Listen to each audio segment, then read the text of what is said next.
Hello, everybody. This is Bart Sharp, and you are on Becoming Quantum Conscious at United Public Radio Network and UFO Paranormal Radio Network, 107.7 and 103.5 FM, broadcasting out of the beautiful city of New Orleans, Louisiana, also on Roku, Facebook, YouTube, and UPRN Talk Radio website and other internet platforms. And we're pre-recording this show, so I want to give you a little bit of time reference. This is September 8th and 2025. And what this means is that we are one day after the eclipse on September 7th. And of course, as many of you know, that I'm in France still, and I'll be here for the rest of the month. However, we were at the Great Stargate Peak de Bougarage last night, my friend Pennie Loftus and I, and we are in Stardust hangover right now. We are. It's really amazing to be in eclipse. That was a major earth-shattering eclipse. Mm-hmm. It was. Be at a Stargate. Be at the place where the veils are thinnest, looking at the Stargate, and having all of this stuff happen. Yeah. As Pennie was telling me, when you have an eclipse, and please add in with this, Pennie, it's almost like the light bends a little bit more, and a different reality shows up where the eclipse is happening between the moon and the sun, or the sun and the moon, whatsoever, something like that. But that edge. So my guides were explaining to me that when we have an eclipse, it creates a new container for the way forward for the collective. So that's why it's normally on a full moon. I mean, obviously that's because of the physics as well. But from an etheric point of perspective, it creates a weaving of the next path for the collective. And each eclipse, whether it be solar or lunar, adds to this and creates this web. And it creates with the flower of life and with all the sacred geometry. So last night when we were at Bugarash, we could feel this energy, and it was just creating. And of course, Saturn's around. Today is the day of 7, the number of Egypt. 7 is activation, 8 is Gaia, and it was very Gaia laden, because she's creating with Source for the next stage. She has evolved, and she's waiting for our consciousness to open up so we can then embrace the new way on planet. And many of us are coming to that realization, and we are asked to release the past because it doesn't serve us anymore. So it's the end of karmic times as we're moving into a new era. Yes, and this is the moon happened to be in Aquarius. Mm-hmm. And so hence one more movement into the Aquarian age as we're kind of moving along. And so, as we were getting it, it's a lot about embodiment. And wherever you were with the eclipse or in the future eclipses and other amazing astrological happenings and other things, the more we participate, the more we're aware and allow this change to happen inside of our bodies.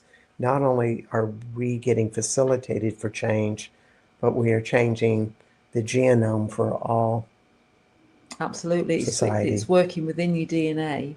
It's expanding your DNA to hold more light, because we're going to be walking this experience with Gaia. She's experienced this experience through us.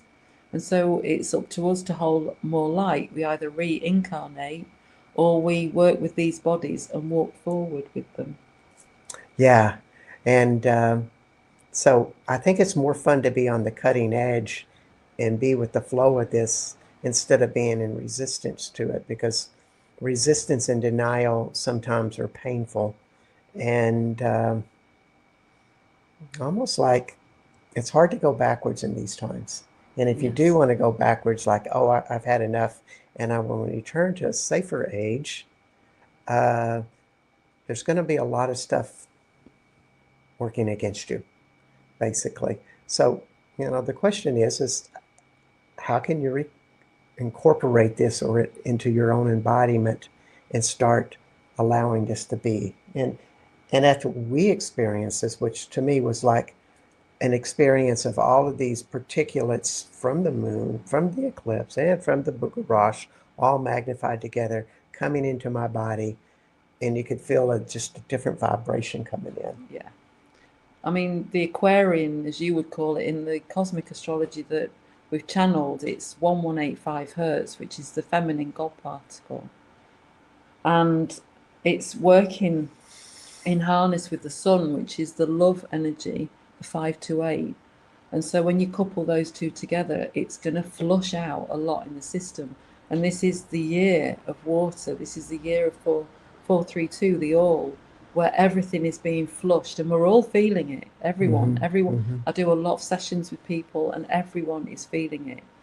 But Yes. it's how we deal with it and how we move forward, and that's why we're having lots of channelings about the ancients, because it's going to help us springboard forward. Yes, yes, because some of that needs to be coming alive with this. And it's just interesting as we're living in a place where water is paramount. It's coming from a charged Stargate, it's coming from other power spots, and hence these are mountains that take in rainwater, and then that comes through the springs itself to make rivers, to go through a small town called Renley. And there's this triangle of highly energized water there. And I see it kind of as a spearhead, a place, and it's probably not the only place. You could probably see the Ganges River is the same. Other rivers throughout the world are trying to bring up another consciousness because water does that.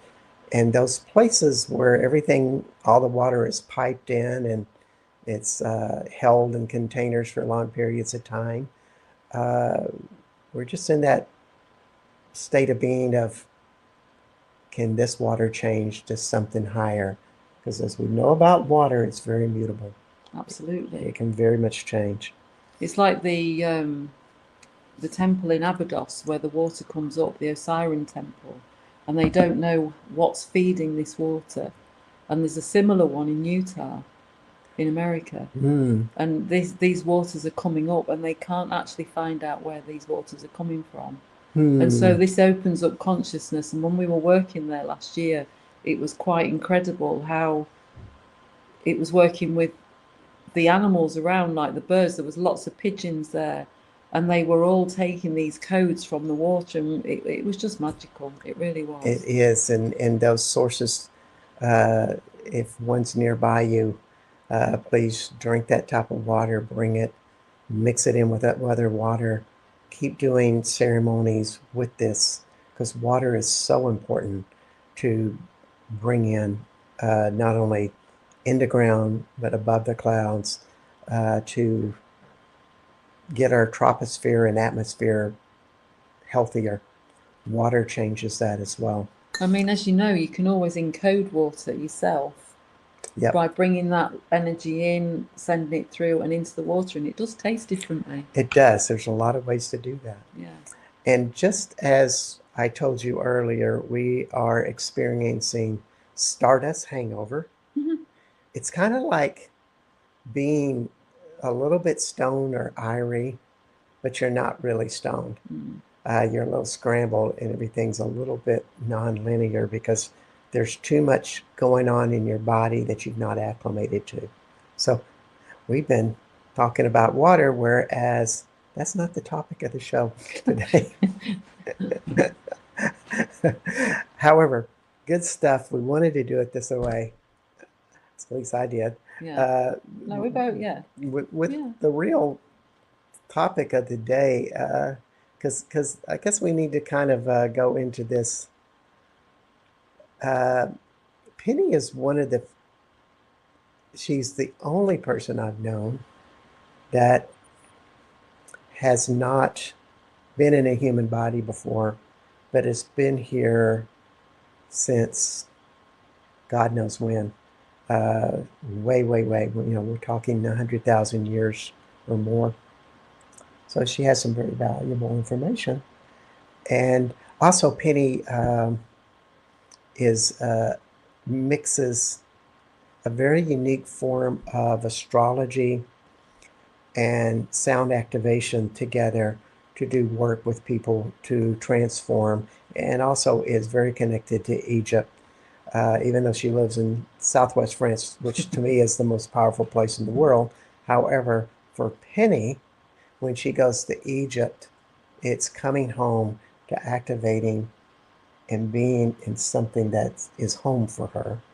She's now a tour guide leading tours there. Uh, so, you know, I guess we need to start with just, can you start to tell us some of the history of what's happened with you in the world so people can kind of get an idea of what it's like to talk to somebody that's that old? Oh, You look pretty young. well, thanks. No, this is my first time in a human body, but I have been on planet a long time in different forms in galactic bodies. This was before, so 10,000 years ago was when we all left, because Gaia had decided to go on an experience where humans, where animals had to recapture their light. So all the light was stored within the dragon paths, within the crystal, the huge crystals on planet, the huge crystal beds. And the whole part of this experience from that moment on was to recapture the light. So you came in, you're coming through a Syrian, not Sirius, the planet, but you're coming through a Syrian doorway where anything that incarnates on this planet comes through that doorway, from a blade of grass to a human being. Mm. And when you incarnate, you arrive with this Syrian remembrance of still of who you are, and then it ebbs and flows with the Gaian energy, which is about forgetting, and then to recapture that as you go through your journey, your life, your experience. So this would be somebody that would be extraterrestrial in some origin, but would be coming to this planet to become embodied as a earth creature or earth substance of some sort. Is that what you're saying? No, what we're actually saying is that when we incarnate, anybody from anywhere has to come through this Syrian doorway. Gotcha. It works with the planet. 10,000 years ago, well, 100,000 years too, and 200,000 years before that, we came and we worked with Gaia. I saw her being born. I know this because I'm a past life regressionist, and I've had to work through a lot of stuff to come to terms with this, because you feel kind of on your own. And I know there are others out there, which is why Bart so generously said, come on air and talk about it. So there are others of us out there. Our last remembrance of these times, these where there are different times of light. So you had the Lemurian times, which was the white light. You went to the Atlantean times, as you would know it, which was the green arc light. And then we went to the blue light, which was the mixture of, so the planet was seeded, then the kids grew and they went off to play. And then the Galactics came in and played with the humans. Mm. And then that's when Guy said, okay, we've had a lot of fun, so let's see what it would be like to forget, to be incarnated and to find the light, to remember. And this is where we've been for about 10,000, maybe 25,000 years now. So a lot of people about 10,000 years ago knew of this synchronicity between humans and galactics or ETs or whatever you want to call them. And they function in this, I don't want to say harmonious, but they created a lot of cool stuff. That's one thing we can't deny. And then Gaia said, okay, let's go through a new experience on planet. So through all sentient beings and non-sentient beings, I want to go on the journey of recapturing the light. So all the light went out all over the planet like fairy lights, and it was all stored in the crystal grids. It was all stored in the great crystals. This is why when we hold crystals, we can feel that energy. So this would be crystals in the earth, Yeah, the crystal grids underneath the earth. yeah, And then one reality that I've been tapping into this, but you use it very in a very unique way, the great crystal yeah, that fuels so much there. Um, it's interesting how we're coming up with the same story, though we've never talked about this. yeah, Uh, great crystal is a reality where a lot of the otherworldly presence and presence of Gaia all come together. yes. Yeah. And in the era of the white light, the Lemurian light, it was the Lemurian portal was so 5-dimensional energy and above could actually physically work with 4-dimensional and down, even though interdimensionally on the planet she has many dimensions, but there are certain dimensions, as you know, go with certain dimensional Right, right. experiences. But it's quite interesting at that time because we were the last galactics to leave. And, I worked with my light cat. I had a good friend who was a young Egyptian boy, and we used to work together. It got a bit tricky towards the end where a lot of humans were starting to forget.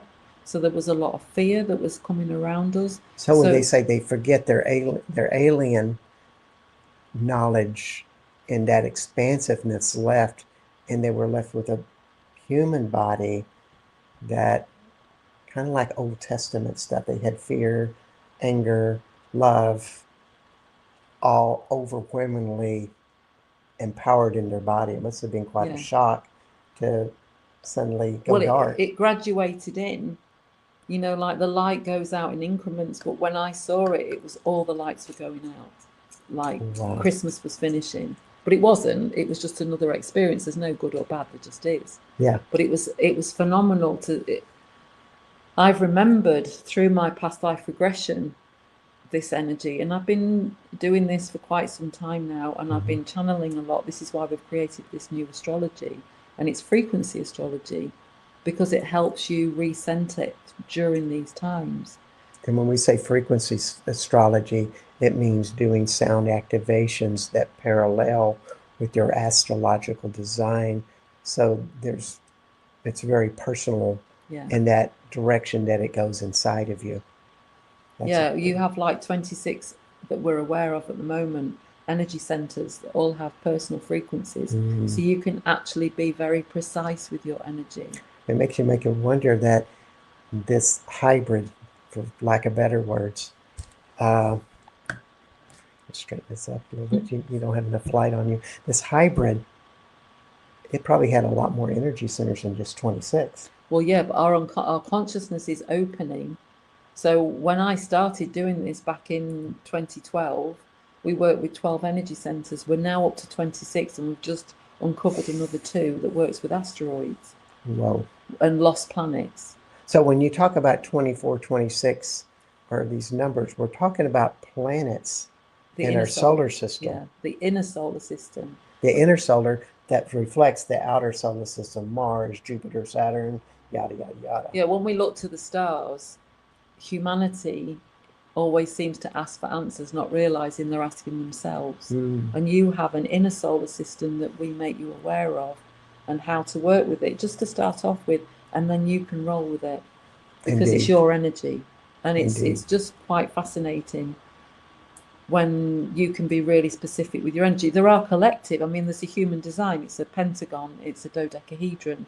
There is the human design with collective frequencies, but at the moment we're working with personal frequencies to get people into their own sovereignty and turning their own light on. Yes. Empowerment. So this is a lot about coming home, so to speak. Yeah. That this process in these next years, and particularly, the energy where I've been in, wherever it's been in the Southwest France area for the last week, has frankly been popping. It's almost like there's this huge vortex of high vibrational energy wherever I go. that's magnificent. And, what do you do when you're bathing in this stuff? Well, you don't sit around and watch television. Let's just put it that way. You get busy with whatever creative endeavors because that's probably the path that you are ready to take at that moment. Yeah, now's the time when we enter our own DNA, our own blueprint that we created on the time, date, and place we were born. We created this blueprint of frequencies for now. Mm-hmm. And as we remember who we are, I was shown through Venus. She took me to this place where how when you work with your heart and you see these DNA columns coming up and you can enter them, and where you find joy, it opens up your DNA. And Indeed. there was a great phrase that I heard the other day about the homo luminous, not the Homo sapien, but the Homo luminous. And I really like that coin. That I think that works perfectly because, Homo luminous. yeah, because we're starting to hold more light because Yes. our consciousness is opening. So as our consciousness opens, we hold more light. So let's talk about this joy thing because that has a lot of different, and people interpret that concept very differently. I mean, when I think of like somebody like John Bradshaw, because that's the definition that I like to use, but his is very intellectual, but he was a heart-centered person. John Bradshaw would say joy is when you feel whole and complete in that moment, and a happiness comes. It's bigger than happiness. It's more complete than happiness. Yeah. Anything to add to that? What would you say about it? Well, I was shown friends of mine, and they were meditating. This is in this is in a meditation, and the helixes were coming out of the heart. And as we went into the helix, they were just like bookshelves. And then one of my friends, who is an amazing crystal healer, she opened a book on crystals. Her heart expanded, her DNA expanded, more helixes came in, and she was expanding with the light. That was her joy. There was another friend who makes guitars, plays guitars, loves wood. He, in his heart and his bookshelf, he opened this book and it was all about guitars, and his heart opened. So it's whatever your joy is. Then it showed me and the frequency astrology, and my heart opened. So it just depends what your joy is. Indeed, like last night when we were at the Booger Rush, experiencing the eclipse, that was a form of joy. And sometimes when you get to that type of energy, yes, the things that are bothering you, you need to deal with. What's repressed may come up, and it's an opportunity to resolve it so the joy becomes more full. It's almost like the joy comes alive, and it's going to try to push anything that's in the way so it can be more joy. And it's not joy itself, it's your body. It's your embodiment. Your embodiment loves this stuff. Yeah, and you'll find that things that really mattered suddenly don't matter as much. Yeah, because you're whole. And you'll find that as you're walking forward at the moment, things that really, really, really bothered you don't bother you so much. And if they do, then consciously, maybe this is your journey just to put it down. Yeah. Find what you've learned from it, invoke Yeah. the three, and walk forward. Because for your consciousness to open, for the galactics who are waiting to come and join the party, we need to be at a certain level of heart opening. Yeah. There's something, well, we're getting close to the mid part of the show, so I just wanted to let everybody know that you are with Pennie Loftus, and she is a astrologer slash sound activation extraordinaire, inventing her own techniques that came from ancient times when we had light. And this information has been coming and downloading in her for the last 13 years. And it's coming alive more and more every day. She's the hungriest person for consciousness I think I know. I mean, I'm very hungry for consciousness. I work at it every day. She's like one of my people. I go, God, how does she get all that energy and get all of that stuff done?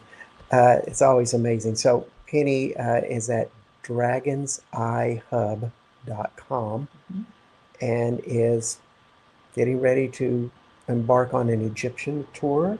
We are. It's going to be amazing with my friend Jutta, who trans-channels. She speaks ancient languages, and we met through a friend at Le Con here in the south of France. She put us together, and we went to Saint Baume together and the Cave of Eggs, and suddenly it came in Egypt. We've got to go. We've got to go. And then we got in touch with Hakeem, who's been on your show. Yep, he was on 2 weeks ago. Hakeem Awan. Amazing guy. And when we got together last year in an eclipse, and that's when we did a lot of work at the Osiris temple, and that's where it all began. And it was just an invitation from my guys just to go and play, and I went with some extremely amazing people, some really good friends, and we really did create. And then this is fully guided. We didn't think we'd get the Sphinx on 11/11. We didn't think we would get the pyramid between the hours of 9 and 11 on the 10th. And then when I said, is there any way we can get close by to a desert? Because my great friend Vanessa, she works from the Siwa desert, but that's quite a way away, and we only had 7 days. And he said, yes, actually, there's a place where my grandfather used to go, and it's got a healing lake. Because I said, does it have water? And he says it has 3 waters, and it's a healing lake. And I said, does it lay on a bed of Andara? And he said, how do you know that? And I said, well, it just came in. And beyond that is the Valley of the Whales, where there's a lot of, it used to be a seabed. It was a sea 40 million years ago. And they're now finding these fossils of huge whale bones that are now stone. And this is where the magic, the minute you walk on those lands, you breathe that air, it activates within the mucus, within you, within the plasma within your body, because we're 70% water, and it starts activating within. And so we're getting together. It's not going to be a big tour, no more than 13 people. And we're all going to be working together, empowering each other with all our own rememberings. But Jutta and I put it together. It's going to be phenomenal. It is. And I got a question. I got 2 questions, but before I get into these questions, I'd like everybody to know that you are on the United Public Radio Network and UFO Paranormal Radio Network at 107.7 and 103.5 FM out of New Orleans, Louisiana. And when you're on a seabed like that, you were telling me that there's like a crystalline base underneath it that somehow has some parallel. Did I get that right? So there's a huge crystalline bed of Andara crystal, which has monochromatic energy within it, and this holds light and knowledge. And when you mix that with the ancient whale energy and the water within the desert that's crystallized, it's going to start waking you up on many, many, many levels. And when we talk about Andaric crystals, they're very special crystals, mostly found around volcanoes or high energy places like stargates. So it was like, duh, sure they're going to be in Egypt. But they hold potent powers that open your other dimensional self, basically.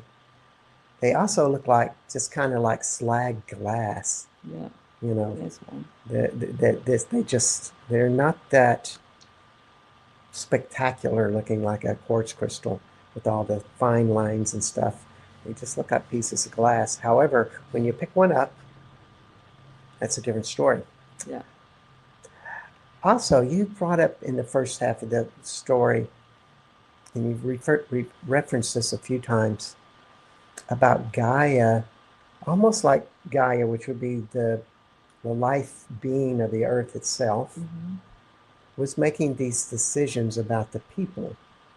That, you know, almost like it's time for the light to go to dark, or the light within people, or the light of the extraterrestrial being that's in people to turn off, And as you talk about that, it's almost like Gaia was making that decision. So Gaia is a consciousness like we're all conscious. And Gaia is a huge consciousness that you can play on. And so you have an invitation to co-create with her. So the invitation was, hey guys, it's not galactic, it's from source, it's source light. We happen to be galactics that were working with source light at that time.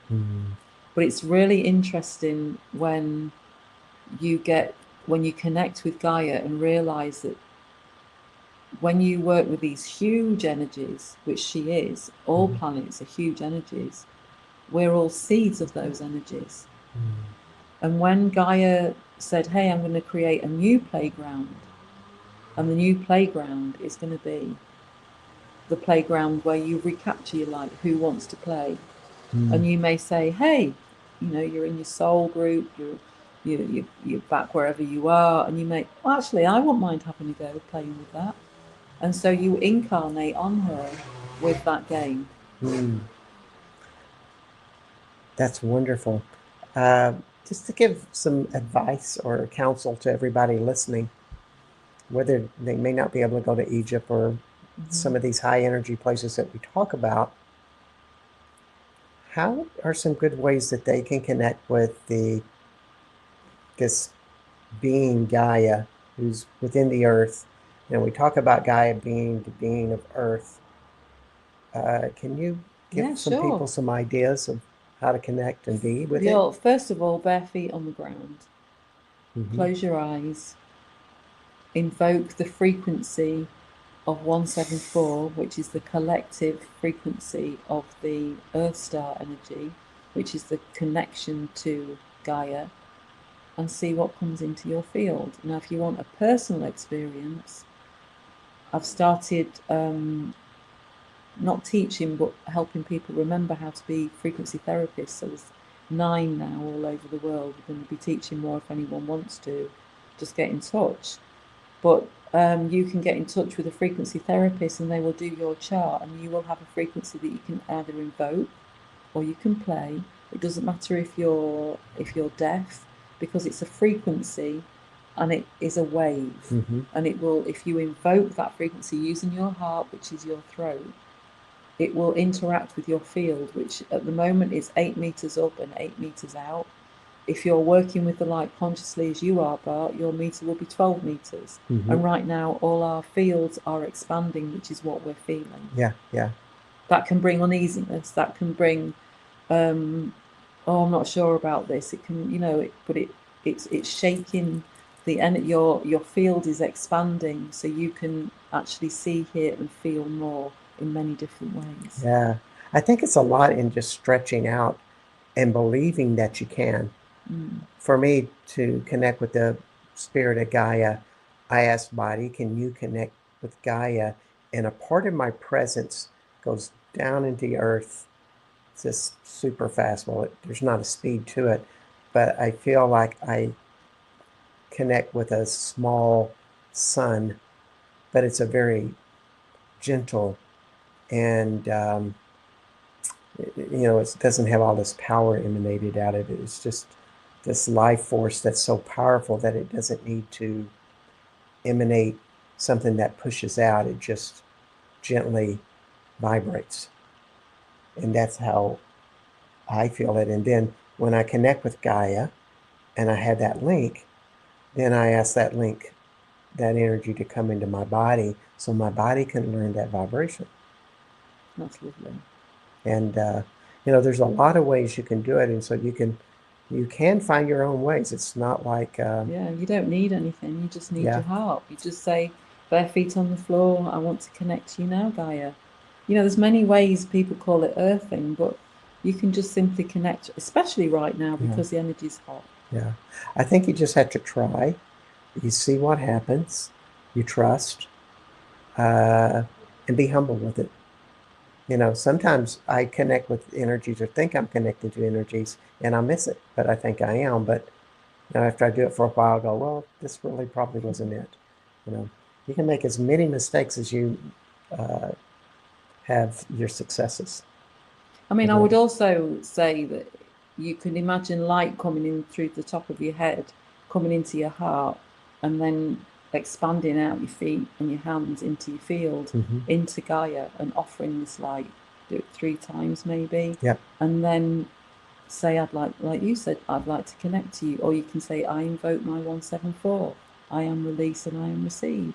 And that would be 174 hertz frequency Yes, that you can get with a tuning fork you can. and use that. Or just ask that frequency to come alive in your body. Yeah. Your body has that type of knowing. But, you know, when you went to Egypt, because you really haven't been to Egypt in this lifetime until last year. No, absolutely. But prior to last year, I've been having lots of memories, lots and lots of memories coming in. Yeah, yeah.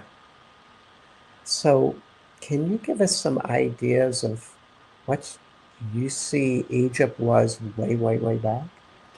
So about 100,000, 200,000 years ago was when we came with many others and worked with humanity, opening hearts, ideas and minds and consciousness for the highest good. And we created the pyramid system all over the world, on seabeds, everywhere, because these were portals of intergalactical travel. And Gaia we called the Pearl, and she was seen as a holiday destination where people could come and play in physical form with emotion. And it was very harmonious. So the Sphinx, for instance, what I remember, it was on columns. It had huge steps all the way around, a bit like a university complex, and it was very lush and green, because when you work within a pyramid, inside the pyramid, everything outside flourishes with whatever you're working on inside.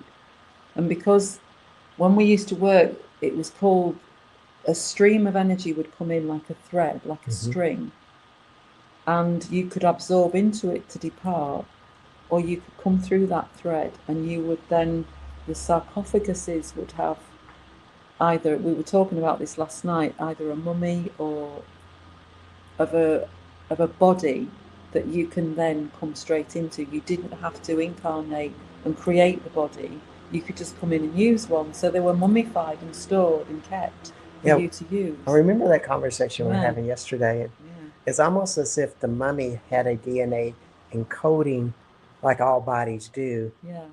And because that encoding was established in this reality, the human reality, it was easy to morph a body into it. Almost. Absolutely. And you, as the string of the energy that you were coming in, you had already matched and resonated yourself with that blueprint. And that's why water was needed and different crystal energies were needed for the frequency, because everything's frequency. And then we used to use the frequencies for everything. Frequency was, we used to teach humans how to sing certain frequencies, tone certain frequencies in choirs, and show them how to move and elevate and create with them. And levitate. All of it. All of it. All of it. I mean, those pyramids were not created by a bunch of pulleys and levers, folks. And also thinking about, they're going to transport a 20 by 20 foot piece of granite, 100 miles to put on a pyramid. And those things were flawless. There's no cracks in them, because they always say, well, logically, or, if an engineer looked at a pyramid and said, well, it shouldn't be standing. This just crack and crumble, because nothing can handle that intensity of weight. However, if you have perfect stones, they do. And it's interesting because it's not the pyramid with a flat bottom. They're actually diamond pyramids. And so we're going to, as our consciousness opens, we're going to find out more and more what's going on underneath the pyramid. Wow. Because it works with Gaia, and they're all over the planet, everywhere, on the seabeds, everywhere. So you're talking almost like you get a pyramid coming up, but also you have one underneath it. Down. Mirrored. So in my garden, I've got a pyramid upside down in the floor, and I've got a pyramid over the top, because it then co-creates with the crystal of Gaia, the heart of Gaia, whatever word you want to use, and the cosmic or source heart. And it works, it's this energy string. It's using the magnetics of the planet, it's using the toric fields, it's using it's phenomenal. It really makes you wonder, because we're in France and there's ley lines everywhere, and they're crossing, and we're going, well, who made those? They just didn't pop up because they're too exacting, they're too purposeful. They're connected with the Giza and various places in Egypt a lot of the time, or other places that kind of make no sense, but they were powering up all of these energies to help make grids for. Yeah, they were super connected, and it was part of Gaia's magnetic highway that we worked with. It wasn't we placed them in, they were already, she placed them in certain forms, and then we would place certain pyramids in certain places, obelisks in certain places, water, crystal energy, sound, frequency, because it's a wave. It was quite something. And we used to create frequency, and we used to place it into gold, and people could wear that, and the frequency would be in that precious metal. And so as we got towards the end, 10,000 years ago, before we left, because it was getting a bit hot on planet with fear, we used to put the necklaces or amulets on our cats, and the cat used to take them to the person and they would wear them. So now when you look at gold, all the precious metals and the crystals and things like this, it's a remembrance of times gone by, 200,000 years ago. And so when they make these designs on a piece of gold, that's the whole important part, was the design, and the gold was just the carrier. Just the carrier. And what you found was, if it had certain stones on it, it's because they could hold certain frequencies. The gold could hold a certain frequency, but if you needed more, then you had to place certain stones like diamonds, rubies, emeralds, because they could hold a different frequency, and together they would work on the person. And just because a lot of people get stones on and they go, oh, this is going to create this type of characteristic in my body. I'm going to have calm, or I'm going to have whatever. When we think of the ancients, though, and this is more of a question than anything, they would also create an inner alignment with themselves with the gold. It was the inside and outside job. Yeah. These are the jewelry is just a magnifier. It didn't create it. No, so we would work on the stone or metal and infuse the frequency, because we could. It's a bit like a doctor. We knew what emotion needed a certain frequency to help it, and so we would invoke the frequency, would give that, you show them how to use it, and it was a bit like tablets from a doctor, but this, and then when they didn't need it anymore, they could just lay it down. It's really nice to have the purity inside of yourself, that the design and the light and everything of you was full of joy, whole and complete, and you had a joyful body, like you're walking with it all the time. You didn't need a jewelry. I mean, when we were working within the pyramids, everyone thrived outside, because the energy was of the whole energy. Everything was harmonious. But then as the light started going out, as the light started, say it was like water, and the water was getting lower and lower, then the other energy was getting higher and higher. And so this is when disease came in. This is when all kinds of things happened with the human body for us to play with. It wasn't a bad thing. It was just to experience. Yeah. And then when the atom was split, that was the moment when this experience would come to an end. Okay, so let's add in some things. So when Gaia took the light out of all of these life forms, and it went out of the people, we went into a dark age. And this is a long time ago, 10,000 years ago. Yeah, more. Yeah. When the atom was split in the 1940s, that was the moment. The starting point. Yeah.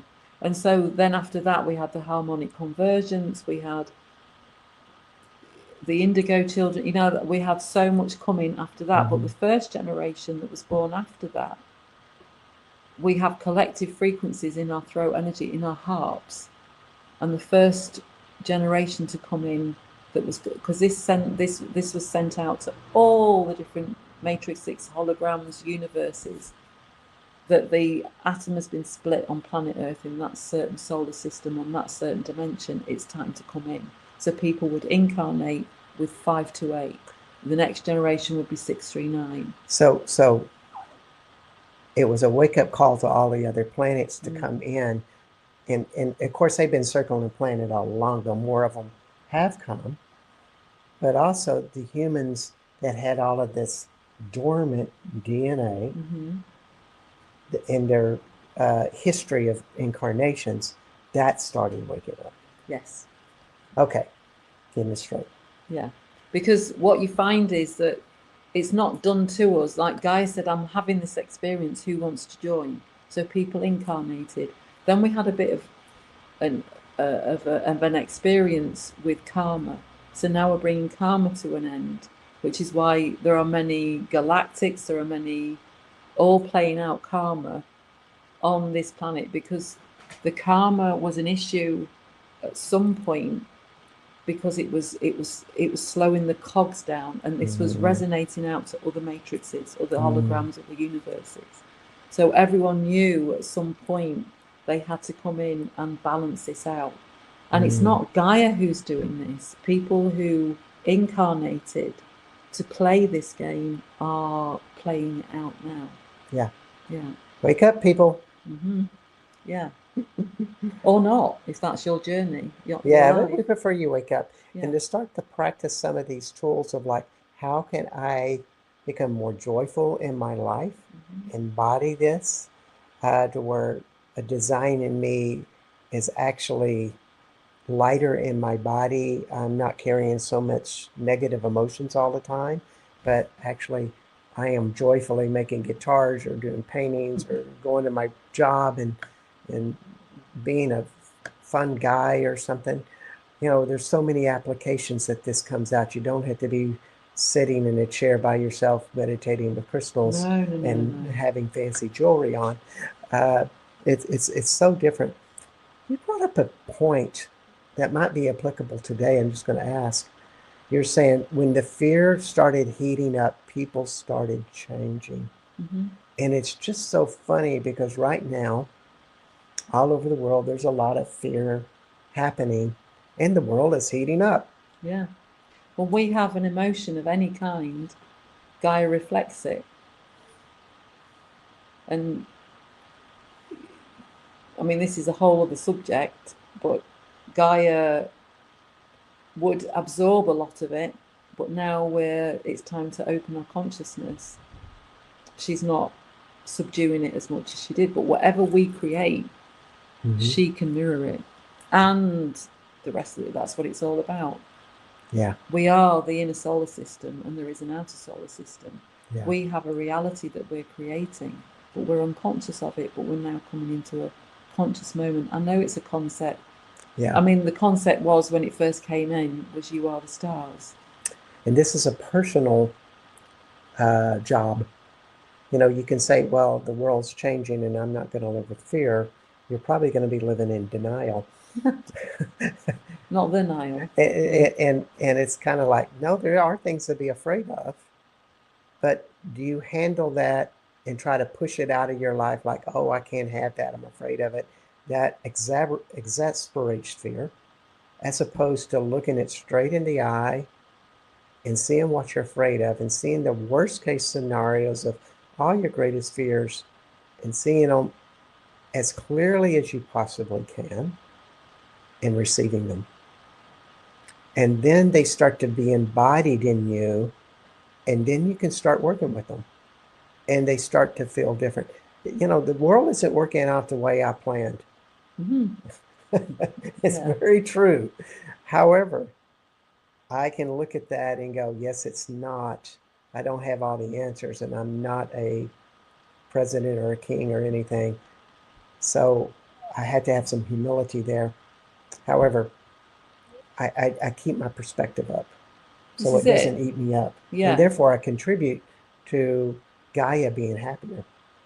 absolutely. And when you also contribute to the collective, which helps them. You know, just saying to somebody, "Hey, how are you doing today?" If you're having a bad day, being honest about it and saying, "Do you know what? I need a bit of space today." You know, like Yeah, so you can work with that energy. yeah, There's a lot of authenticity and humanness that would be good to be played out right now. And be kind to yourself, step back from a bit of drama and see how you truly feel about it. Or is it everybody else's drama that you're joining in on, you know? yeah, exactly. Sometimes you don't need to believe everybody else's drama because it's their drama. Yeah. Uh, and somehow there's an implant of that within the earth. We call it fear. We might call it the Arconian energy. It's always been here. And it's one of our biggest lessons in how to learn how to deal with it. Maybe another show topic with there. So just wanted to let everybody know that you are on Becoming Quantum Conscious. My name is Bart Sharp. Our guest today is Pennie Loftus at dragon'seyehub.com. She does private sessions of magnitude with sound activations, astrology, and mixing these together to where your human design, your light design becomes more empowered in your life, and to learn tools on how to, you know, continue to create that. That's always great. Also, a tour coming in November. Yes. We talked about some. Um, let's see. You are on United Public Radio Network and UFO Paranormal Radio Network at 107.7 and 103.5 FM out of New Orleans, Louisiana. And next week, if you thought this show was out there, Or post Boogerash. I got another one of my French neighbors on the show, Jacques Chapelet, one of the original teachers of human design. And we're going to go into the the channelings and teachings of what the distant future will look like for humankind. That's not that far distance in the next 10 years. Of where we're going in the human design model and where it's going to evolve to. And all I can say is, folks, it'll be interesting. I love Jacques. He's great. So, any words of wisdom? We've got about a minute. Okay. What words of wisdom do you want to leave with everybody? I would say if you're having a hard time, bare feet on the ground and just connect to Gaia. Let those magnetics release all that energy and look in the mirror and just give yourself a smile. That's wonderful. It's great having you on the show. Thank Pennie. you, Bart, as always. Thank you. Yeah, and you'll be in Australia in a few weeks, and then yes. onward to Egypt. Yes. And then a wonderful winter in France. Oh yeah, of writing. And writing. Book. The new book, and the first book you had was by Pennie Loftus, Becoming the New Normal. Being amazing.